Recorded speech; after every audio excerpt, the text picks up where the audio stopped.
안녕하세요. 강서대학교 이상철 교수입니다. 이번 시간에는 우리 서포트 벡터 머신이라는 방법론에 대해서 배워보도록 하겠습니다. 서포트 벡터 머신은 우리 모형 중에서 리니어 모형 중에 우리가 또 대표적으로 사용하는 그런 모델이라고 볼 수가 있습니다. 그래서 우리 분석 방법론 중에 보시면 우리 서포트 벡터 머신은 우리 연속형 모델, 즉 예측 모델에서도 우리 사용할 수가 있고요. 그 다음에 우리 범주형 모델에서 우리 클래시피케이션 모델에서 또 사용할 수가 있습니다. 그래서 예측 모델과 범주형 모델 둘 다 똑같이 우리가 사용할 수 있는 모델이라고 보시면 될 것 같습니다. 먼저 우리 서포트 벡터 머신이 무엇인지에 대해서 우리가 학습을 해보고요. 서포트 벡터 머신에 대한 예측 모형 을 우리가 또 실습을 해보도록 하고, 서포트 벡터 머신 중에 우리 분류 모형에 대해서 우리가 또 실습을 해보도록 하겠습니다. 먼저 서포트 벡터 머신이라는 것에 대해서 잠깐 설명을 드리도록 하겠습니다. 우리가 지난번에 우리가 학습했던 우리가 데이터를 가지고 또 계속 해볼 텐데요. 우리 그 중에서도 우리가 분류 모형에 대해서 먼저 설명을 드려보도록 하겠습니다. 예측 모형과 분류 모형은 비슷한데 우리가 분류 모형이 또 설명하기가 또 이해하기가 더 쉽기 때문에 분류 모형을 가지고 우리 간단하게 설명을 좀 드리도록 할게요. 자, 우리 유방암을 진단하는 데 있어서 우리가 크기와 질감 두 개를 가지고 우리가 그 유방암을 진단한다라고 했을 때 이 두 개를 분류하는 모형을 우리가 만들어 봤죠. 그죠? 우리 로지스틱 회귀 분석 모델에서 우리가 만들어 봤습니다. 자, 그래서 이 두 개를 진단할 때 우리가 이거를 구분하는 하나의 이렇게 구분선을 우리가 만드는 게 목적이다라고 했죠. 그래서 로지스틱 회귀 모형은 이렇게 구분된 선을 가지고 로지스틱 함수, 시그모이드 함수라는 거를 집어넣으면 우리가 확률값으로 나와서 우리가 유방암의 악성과 우리가 양성을 구분할 수 있다. 이렇게 우리가 이전 시간에 배웠습니다.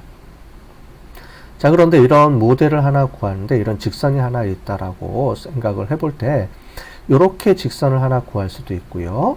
또 이런 직선도 우리가 구할 수가 있겠죠. 그 다음에 또 요런 직선을 구하게 되면 실제로 보면 그 전에 우리가 모델에서 훈련을 할 때는 이런 직선을 구하게 됐을 때 우리가 100% 다 맞출 수가 있겠죠. 이런 모델도 마찬가지입니다. 자, 그런데 새로운 데이터가 이렇게 들어왔을 때는 우리가 예측 모형이 성능이 좀 떨어지게 되죠. 자, 지금 이렇게 보시는 것처럼 우리가 훈련 모델을 만들 때 우리가 하나의 직선을 구하는 기존 모형에서 을 이용해서 이렇게 우리가 구분선을 만든다고 하면은 이 두 가지 다 훈련 모델이 다 100% 다 맞춘 거라고 우리가 볼 수가 있겠죠. 그런데 우리가 결국은 우리가 이런 기계학습 모델에서 우리가 보는 것 하는 거는 이런 훈련 모델을 통해서 결국 우리가 실제로 사용할 때 얼마나 예측을 잘하느냐, 이게 우리가 더 핵심 그 목적이라고 얘기를 했죠. 자, 이렇게 봤을 때는 이렇게 두 개가 들어오면 과연 이게 정확도가 좀 떨어지는 모형이 만들어지게 되겠습니다. 그죠? 자, 그렇다면 이 두 개를 좀 더 정확하게, 물론 이렇게 훈련하기 전에 이런 데이터가 있기 전에는 우리가 모형이 우리가 정확도가 높지만 이런 데이터들이 들어왔을 때도 정확도가 높게 우리가 하려 그러면 좀 다른 모형을 좀 우리가 그 방법론을 써야 되지 않을까 해서 만들어진 게 서포트 벡터 머신이라는 겁니다. 예를 들어볼게요.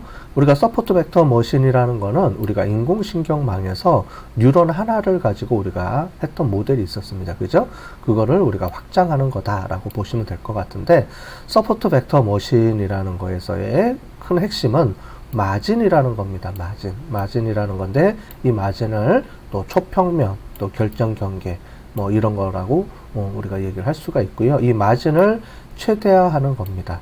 이런 것들이 우리가 선형대수나 수학적 개념을 우리가 배우고 오시면 좀 더 이해하기가 빠를 텐데, 우리가 수학적 이런 개념들을 가지고 우리가 이런 모델들이 만들어져요.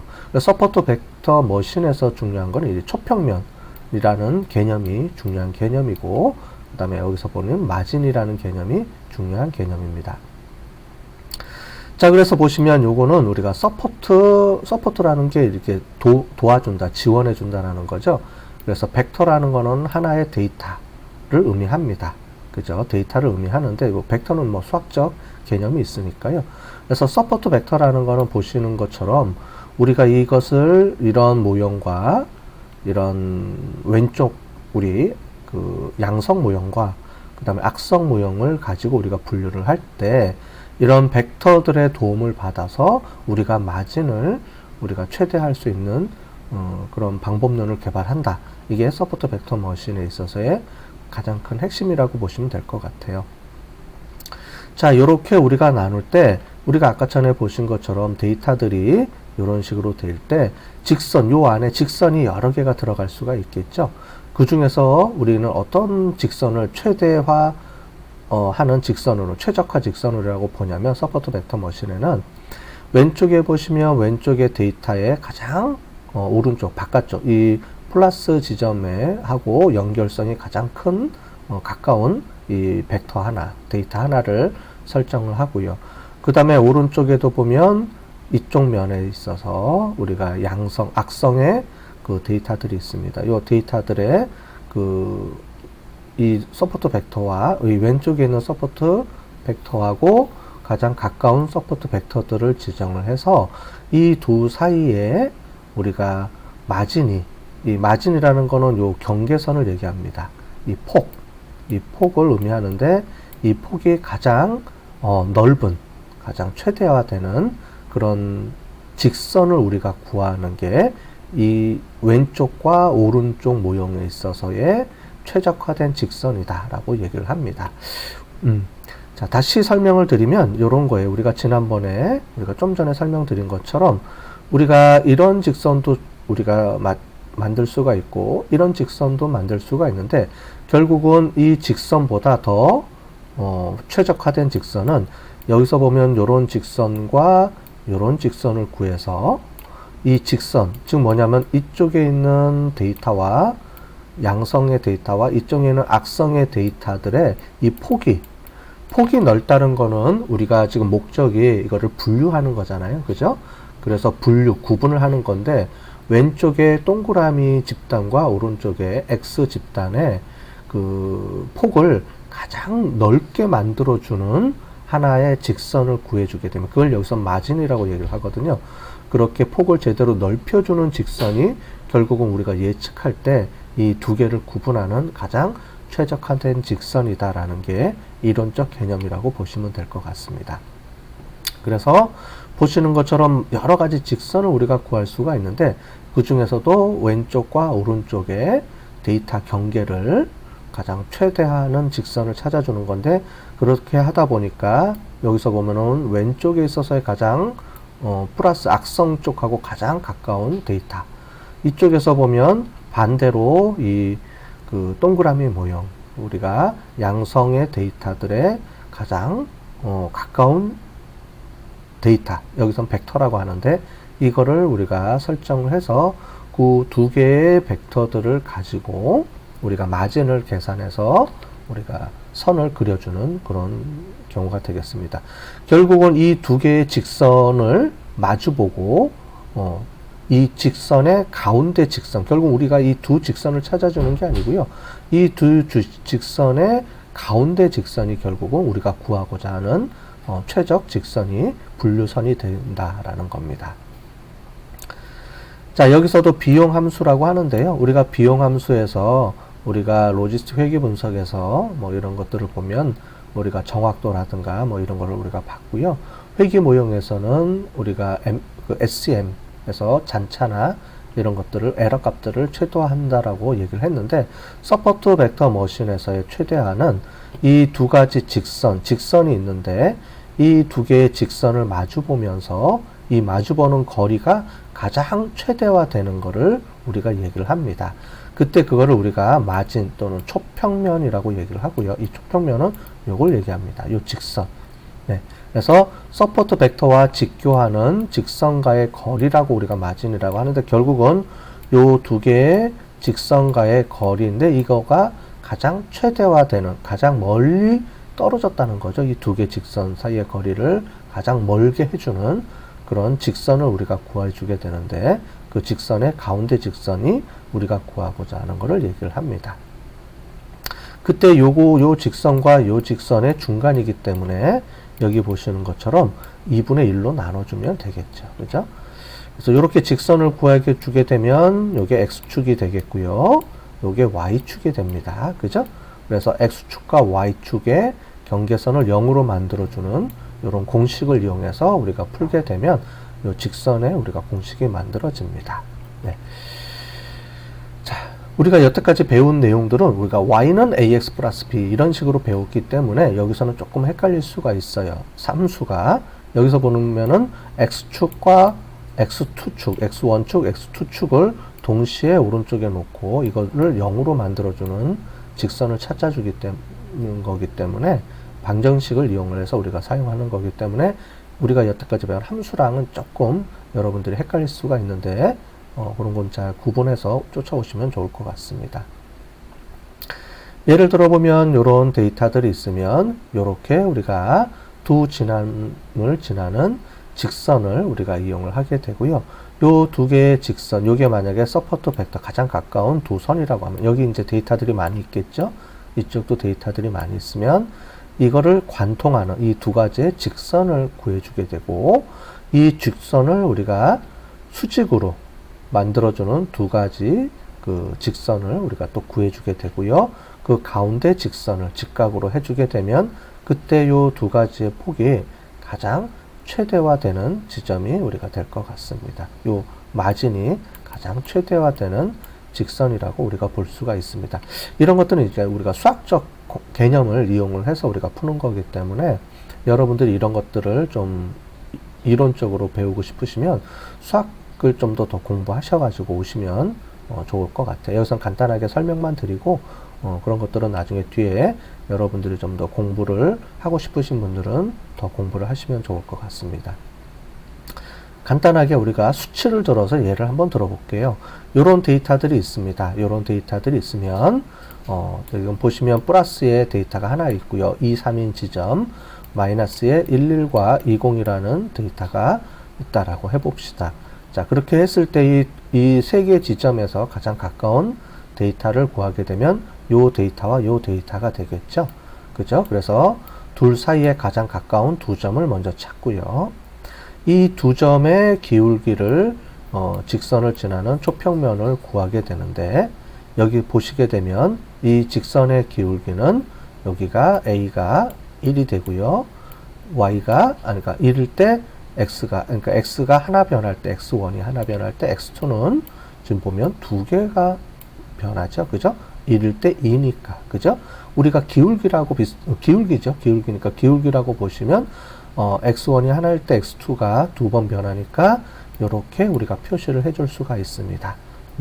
그래서 요거에 대한 가운데 지점을 우리가 찾자라는 겁니다. 찾는 건데 어떻게 찾냐면 이렇게 찾습니다. 두 진함을 지나는 직교인 초평면을 먼저 구하게 되고요. 그러면은 우리가 이렇게 x1과 x2 위쪽은 다 더해주게 되면 1이 되겠죠. 이쪽은 플러스 1이 되니까 이쪽은 마이너스 1이 나오는 개념이고, 자, 그래서 이렇게 1이 되고요. 이쪽은 반대니까 마이너스 1이 나오겠죠. 그죠? 이렇게 해서 이렇게 두 점을 1과 마이너스 1로 잡아주고 이 중간의 가운데 직선을 우리가 찾아주게 되면 이 직선은 0인 지점을 찾아주게 되는 겁니다. 그래서 이렇게 플러스 1, 마이너스 1로 두고 요거를 우리가 계산을 해주게 되면 아까 전에 요거의 기울기가 1대 2니까 이렇게 따라 보게 되면 이렇게 우리가 풀어줄 수가 있어요. 그래서 얘가 x1이 하나 변할 때 x2는 두 개 변하니까 2a라고 표시해 줄 수가 있겠죠. 그래서 이렇게 우리가 방정식으로 우리가 풀어주게 되면 a가 이렇게 5분의 2, b는 마이너스 5분의 11이 나오게 되는 겁니다. 요거는 뭐 우리가 수학적 계산하는 방법이기 때문에 이렇게 계산한다라고 하고 넘어가시면 될 것 같아요. 자, 그래서 이렇게 계산해주고 WB 이런 것들을 구해주게 되면 결국은 우리가 구하고자 하는 요 직선은 x1이 5분의 2, x2가 5분의 4인 기울기를 갖는 요 기울기를 갖고요. 절편이 마이너스 5분의 11. 때 0을 지나는 요렇게 직선이 됩니다. 자, 그래서 결국은 요거를 다 풀어주게 되면 x1, x2, 그 다음에 절편이 이렇게 나오는 요런 모형이 만들어지게 돼요. 요 직선의 기울기가 되는 겁니다. 결국은 요 직선의 기울기를 직각으로 해주는 그 직선을 우리가 구하게 되는 거죠. 자, 그래서 요게 우리가 이 마진을 가장 최대화하게 주게 되는 직선이다라고 보시면 될 것 같고요. 자, 그렇게 해서 마진을 구하게 되면 이렇게 우리가 2분의 1, 이거를 2배, 이거 반이니까 요거를 계산을 해주면 결국은 루트 5가 만들어집니다. 자, 그죠? 그래서 요거에 대한 요 마진, 이 가장 거리가 먼 거를 우리가 찾아주면 이 거리는 루트 5가 만들어지게 되고요. 자, 그런데 이거를 우리가 이전에 배웠던 우리가 그 거리 구하는 공식 있죠? 여러분들 피타고라스 정리에 의해서 구하는 피타고라스 정리를 해보면 여기 보시면 1대 2에 대한 기울기는 이렇게 나옵니다. 그죠? 두 직선의 기울기는 여기서 여기까지의 거리, 여기서 여기까지의 거리. 그래서 x1에 2 빼기 1, 그 다음에 3 빼기 1을 우리가 구해주고요. 여기가 요 직선이 되겠죠. 2 빼기 1이니까 2에서 1을 빼주고, 그죠? 밑변이 되고 요게 높이가 되죠. 그러면 이 빗변의 길이가 나오죠. 이건 피타고라스의 정리에 의해서 또는 유클리디안 거리 공식이라든가 이런 거에 의해서 나옵니다. 결국 이 직선의 거리는 우리가 계산을 해보면 루트 5가 만들어져요. 그죠? 그래서 우리가 여기 보시면 우리가 마진이라고 했던 거, 이 직선의 구하기를 이 거리를 구하게 보면 루트 5가 만들어지는데 이게 진짜 제대로 이게 계산이 된 거냐라고 확인을 해보면 결국 이 거리 구하는 공식에 집어넣어서 봐도 루트 5가 만들어지죠. 그죠? 그래서 이렇게 두 가지를 우리가 체크해 보면 이게 제대로 우리가 만들어졌구나 이렇게 확인할 수가 있습니다. 결국은 우리가 다시 설명드리면 우리가 구하고자 하는 직선은 요 구하는 거리를 나타내 주게 되고 요 두 개, 이쪽 데이터와 이쪽 데이터의 거리가 여기서 마진이라고 하는데 이 거리를 최대화되게 되는 요 두 개의 직선을 찾아주고 그거에 대한 가운데 직선을 직교하는 가운데 직선을 찾아주는 요 직선을 구하게 되는 게 우리가 서포트 벡터 머신에 있어서의 이 두 개 판별하는 요 그 식이 되겠습니다. 구분하는 분류하는 식이 되겠습니다. 자, 그런데 이 서포트 벡터 머신에서 우리가 일반적으로 선형 회귀 모형을 많이 쓰는데요. 근데 요렇게 보시는 것처럼 데이터가 요렇게 돼 있으면 이거를 우리가 구분하기가 참 어렵게 됐죠. 이거를 직선으로 구하는 거는 우리가 찾을 수가 없습니다. 자, 그런데 이렇게 우리가 데이터 형식이 정해져 있다 그러면 이거를 우리가 1차원이나 또는 3차원으로 차원을 변형을 해줄 수가 있어요. 이렇게 해서 우리가 차원을 이렇게 변형을 해주면 지금 이거는 3차원 형식으로 변형을 해주면 실제로 보면은 이렇게 우리가 변형이 되겠죠. 데이터가. 자, 그랬을 때 요런 데이터와 위의 데이터를 가로지르는 요런 초평면을 구할 수가 있겠고요. 그죠? 그리고 다시 원래대로 모양을 변형을 다시 그 원상태로 회복하면 결국은 요렇게 면이 다시 직선으로 바뀝니다. 결국 이런 것들을 우리가 그 선형성이 해결이 안 되는 데이터들이 많거든요. 실제로 우리가 분석을 해보다 보면 그랬을 경우에는 우리가 커널이라는 개념을 이용을 해서 우리가 이거를 비선형으로 바꿔서 우리가 분석을 해주면 좀 더 정확도가 더 올라가게 되는 그런 경우를 많이 보게 됩니다. 물론 이런 것들은 우리가 이론적으로는 이렇게 설명을 드리는데 나중에 우리가 분석할 때 보면 나중에 우리가 실습에서도 보겠지만 이 커널을 리니어로 놓고 또 커널을 RBF나 여기 보시면 그 SVM 커널들이 있죠. 이런 커널들은 비선형 커널들이라고 우리가 보시면 될 것 같아요. 그래서 선형으로 넣어보고 비선형으로 넣어봐서 우리가 이전에 배웠던 실습에서 배웠던 튜닝을 해주게 되면 우리가 선형 모형이 더 정확도가 높은지 비선형 모델이 정확도가 더 높은지 이런 것들을 우리가 튜닝을 통해서 우리가 골라낼 수도 있습니다.